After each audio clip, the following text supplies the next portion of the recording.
Hello everyone, Nikhil this side from Coding Beam. So in this video we are going to discuss about the closures in the JavaScript. So the closures are one of the most important concept in the JavaScript. But what are they? So the closures means that the child function has access to the variables and the parameters which are defined in the parent function and even after the parent function has been called. So the inner function has access to the outer and even the global variable scopes. So these are about the closures, and why do we need them? To access the parameters, to access the variables which are declared outside. Like if we have a calculator to calculate, sometimes we have a function and sometimes we have the variables which are declared outside. So we have to calculate the variables and then we have to return the statement. So sometimes we need the closures for that. So how then we need that? So there are the closures chain. So the closures have access to its own scope, the first one, and it has access to its outer function scope as well, and it has access to the global scope as well. So they have the three chain, they have a chain of three items.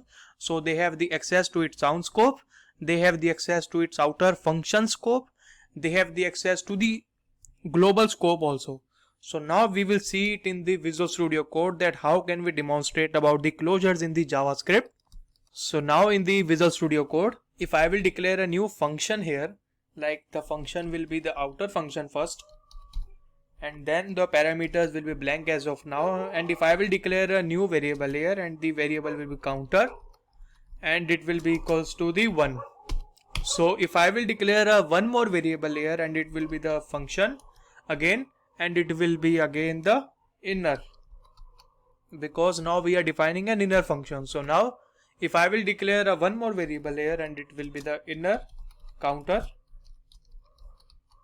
and if it is equals to the 0 as well, 0, and if the counter is also 0 in the start, so then if now we will increment both the counters here with the counter plus plus and also the inner counter after removing this error sign here, and then if I will now console.log that we have know the counter, about the counter, and we have to console.log the inner counter as well. So the inner counter also. So if I will now call this inner outer function, or if I will now just return this inner here, return the inner,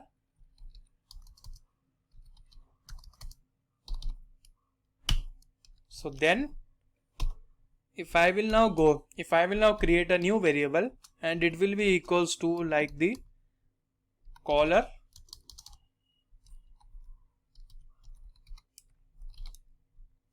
equals to the function which is the outer. So these are about the anonymous function. So we have declared a new anonymous function here with the function expression. So if I will now call from the caller function, then you will be seeing the counter will be incremented. So now the 1 1 which we have declared from the 0 0. So both the counters are incremented, and this counter is incremented from the inner function. So now if I will now continues call this like the caller function again and again, now you will see that the counter variable has incremented 5 times, 1 2 3 4 5, and the inner counter is just redeclaring again and again, because every time we call it, the child function will run and the parent function has given the reference to this caller function variable.